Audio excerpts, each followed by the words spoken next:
Hola a todos, yo soy Leonora Castaño, este es el cuarto de atrás. No olviden que además de estos videos, ustedes pueden oír todos los cuentos que he ido grabando a lo largo de estos meses en mi podcast El cuarto de atrás, en Spreaker o en Spotify. Hoy vamos a leer un cuento de Curzio Malaparte. Curzio Malaparte es un escritor, dramaturgo, periodista y diplomático italiano que nació en 1898. Es uno de los escritores más representativos de la lengua italiana del siglo XX. Es un escritor realmente importante en Italia, que luchó en la Primera Guerra Mundial como soldado del ejército francés, donde fue condecorado por su valentía. Después de la Primera Guerra, inicia su vida periodística y su vida literaria como escritor.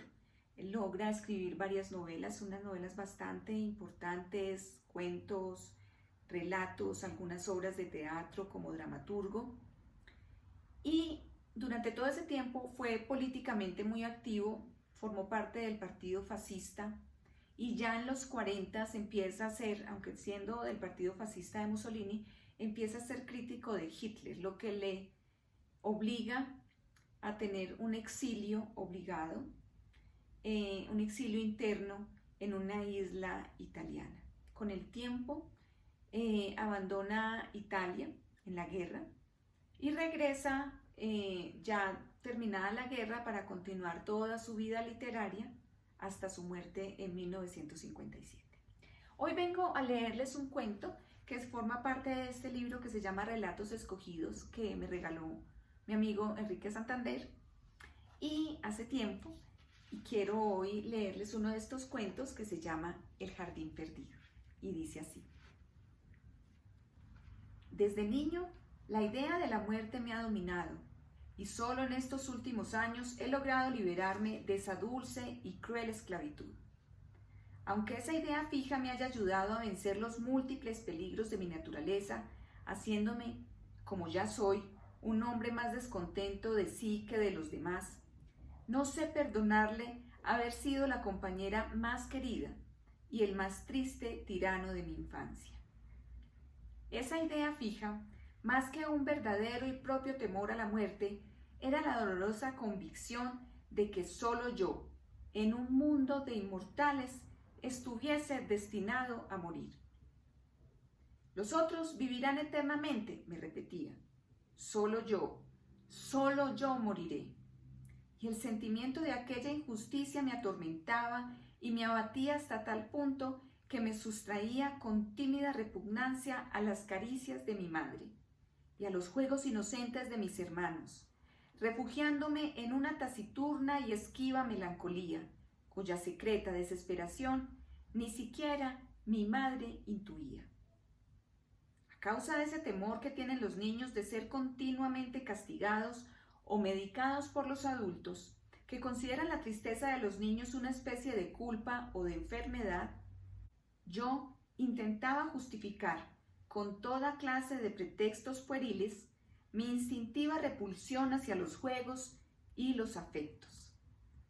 Pero sentía que todos en casa me espiaban, comenzando por mi madre, que me observaba a hurtadillas y me hurgaba en los ojos con mal escondida desconfianza, como si cada gesto mío y cada palabra fuesen indicios de un espíritu perverso o enfermizo.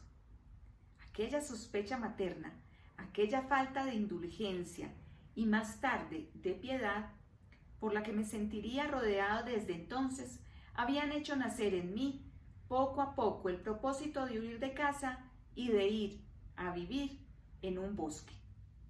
Se lo confié a mi hermana, 2 años menor que yo, el único ser en el mundo que me testimoniaría cierta piadosa simpatía. Y una noche bajé en la cama silenciosamente, me vestí lo mejor que pude y de puntillas salí al jardín. Detrás de nuestra casa había un gran prado y en el fondo de este un bosque, un verdadero bosque, poblado de troncos, ramas, hojas, que colindaba con un alto muro, más allá del cual se oía correr el río y murmurar dulcemente. La noche era sombría e inmóvil, sin un claro de luna, sin un soplo de viento.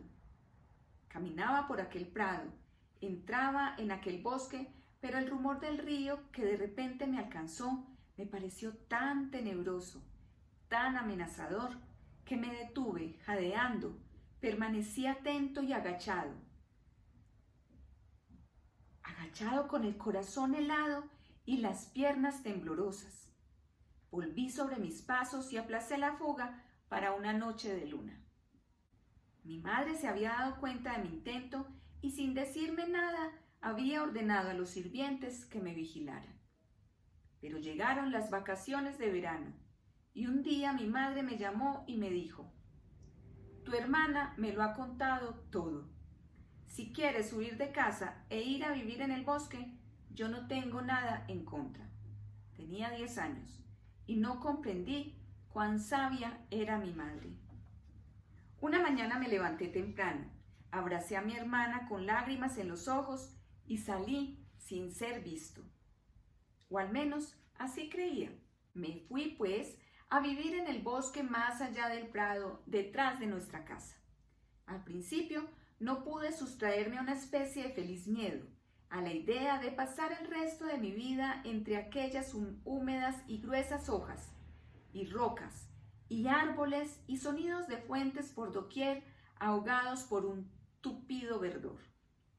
El canto de los pájaros me salvó de un vergonzoso regreso, ya que, deteniéndome, indeciso en el umbral de aquel mundo desconocido, tuve la ocasión de escuchar los gorjeos de aquellas amorosas criaturas que discurrían sobre mi cabeza con perfecta armonía de voces sobre la belleza del bosque y la abundancia de sus maravillas.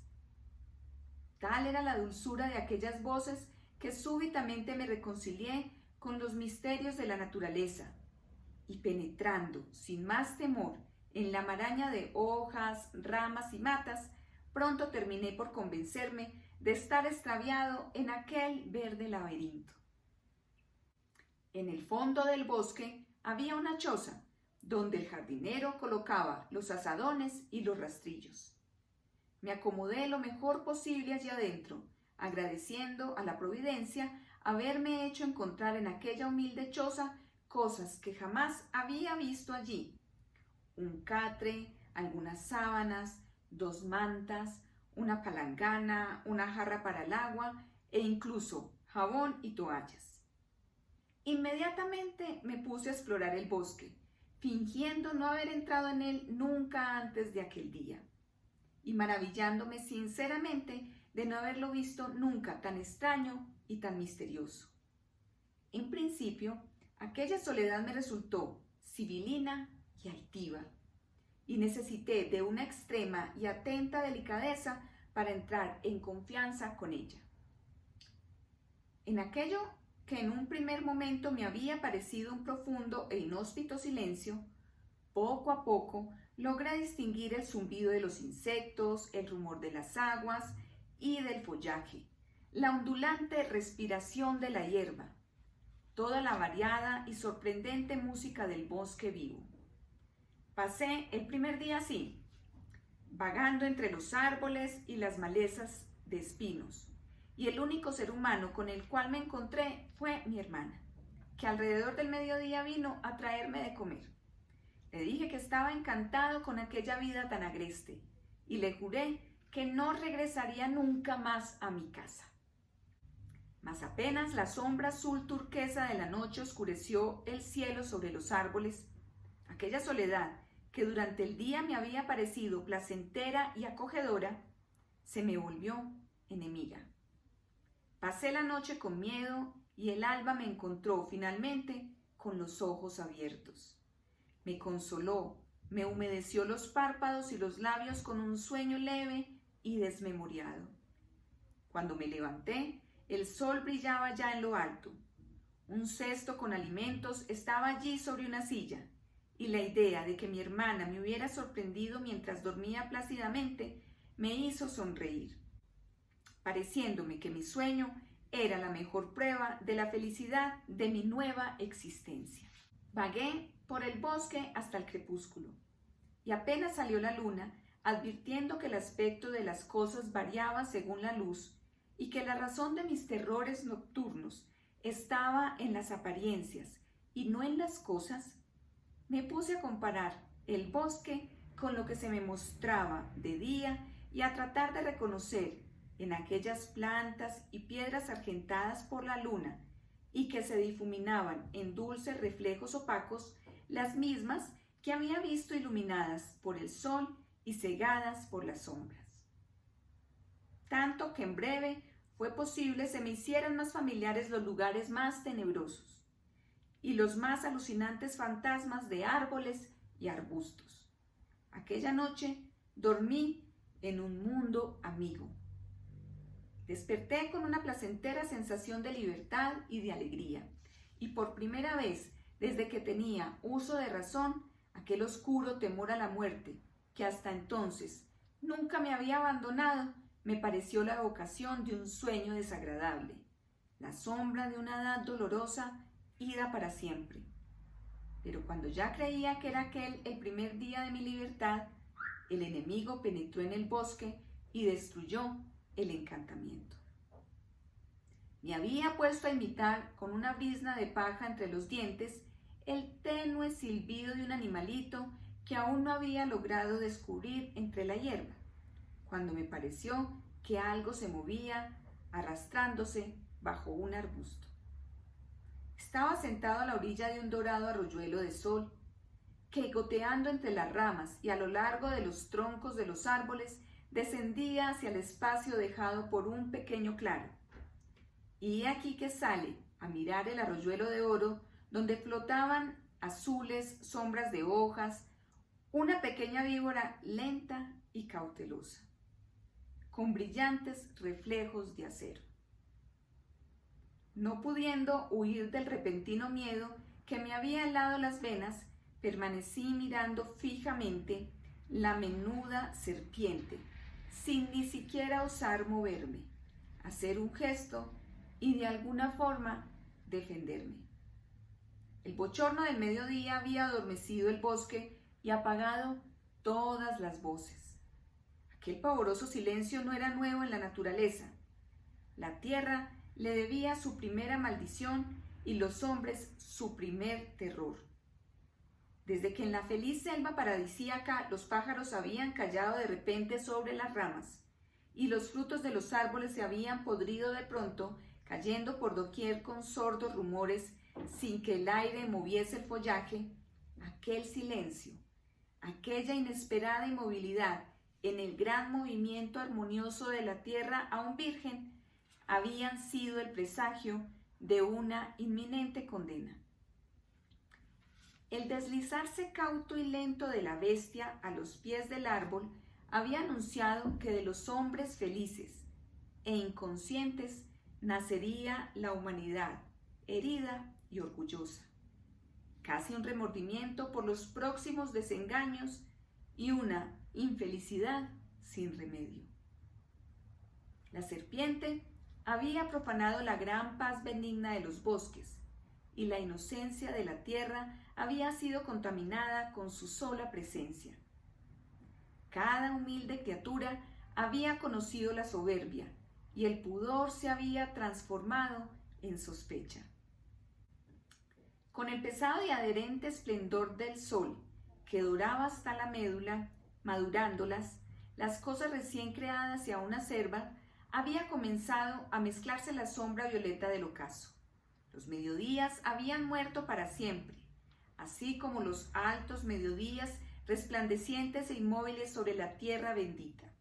Y el día había aparecido de pronto, turbio y corrompido.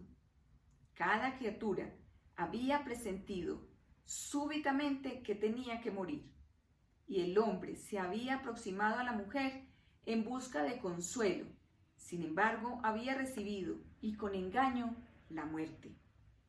Precisamente en aquel momento fui alcanzado por la serpiente y caí por el susto, desfallecido, sobre la hierba.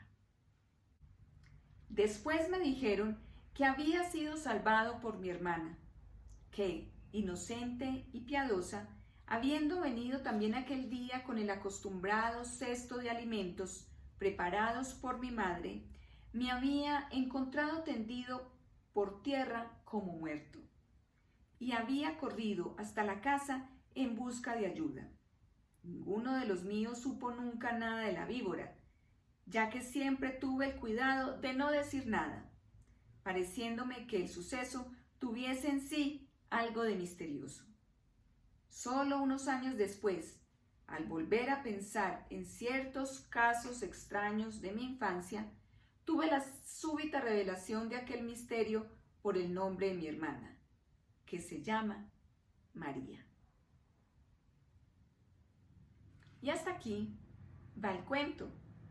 Soy Leonora Castaño y les envío un abrazo. Si les gustó el cuento, no olviden darle like y por supuesto dejarme todos sus comentarios. Muchas gracias.